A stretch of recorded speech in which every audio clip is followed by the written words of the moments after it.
बहुत समय पहले कबीर नाम के एक महान संत रहते थे। वे वाराणसी में रहते थे।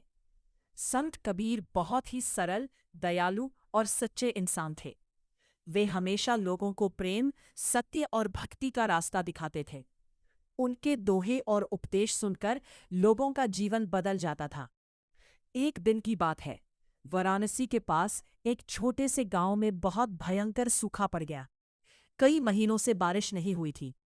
खेत सूख गए थे। नदियां और तालाब भी लगभग खाली हो गए थे। गांव के लोग बहुत परेशान थे। पीने के पानी तक की कमी हो गई थी।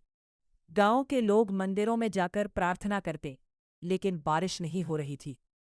धीरे धीरे लोग निराश हो गए। उसी समय किसी ने कहा, अगर संत कबीर हमारे गांव आए और भगवान से प्रार्थना करें तो शायद हमारी समस्या दूर हो जाए। यह सुनकर गांव के कुछ लोग संत कबीर के पास वाराणसी पहुंचे। वे हाथ जोड़कर बोले, हे संत कबीर, हमारे गांव में बहुत भयंकर सूखा पड़ गया है। कृपया हमारे गांव चलकर भगवान से प्रार्थना कीजिए।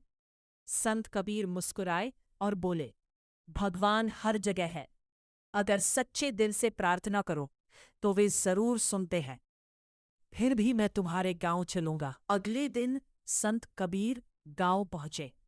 उन्होंने देखा कि चारों तरफ सूखी धरती है, पेड़ पौधे मुरझा गए हैं और लोग बहुत दुखी हैं। संत कबीर गांव के बीच में बैठे और सब लोगों को बुलाया। उन्होंने कहा, सिर्फ बारिश के लिए प्रार्थना करने से कुछ नहीं होगा। पहले अपने दिल को साफ करो। किसी से झूठ मत बोलो, किसी से नफरत मत करो और भगवान को सच्चे मन से याद करो। कुछ लोग संत कबीर की बात मान गए, लेकिन कुछ लोग हंसने लगे। वे बोले, सिर्फ प्रार्थना से बारिश कैसे हो सकती है? संत कबीर शांत रहे। उन्होंने सबको एक साथ बैठकर भगवान का नाम लेने को कहा। धीरे धीरे पूरा गांव वहां इकट्ठा हो गया। सब लोग मिलकर भगवान का नाम लेने लगे। संत कबीर ने आंखें बंद करके गहरी प्रार्थना की। कुछ समय बाद अचानक आसमान में काले बादल छा गए। तेज हवा चलने लगी। गांव के लोग हैरान हो गए। थोड़ी ही देर में जोरदार बारिश शुरू हो गई। सूखी धरती पानी से भरने लगी। खेतों में फिर से जीवन लौट आया। लोग खुशी से झूम उठे। बच्चों ने बारिश में नाचना शुरू कर दिया।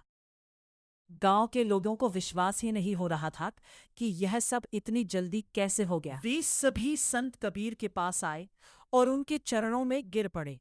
वे बोले, संत कबीर, आप सच में महान संत हैं।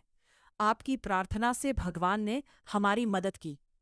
संत कबीर ने उन्हें उठाया और मुस्कुराकर कहा, ये मेरा चमत्कार नहीं है, ये सच्ची भक्ति और एकता की शक्ति है।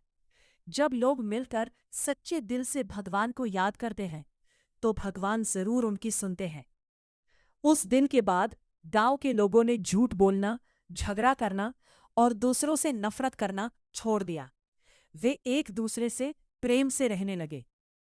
संत कबीर कुछ दिनों बाद फिर से वाराणसी लौट गए, लेकिन गांव के लोग आज भी उस दिन को याद करते हैं जब सच्ची भक्ति ने चमत्कार कर दिया था।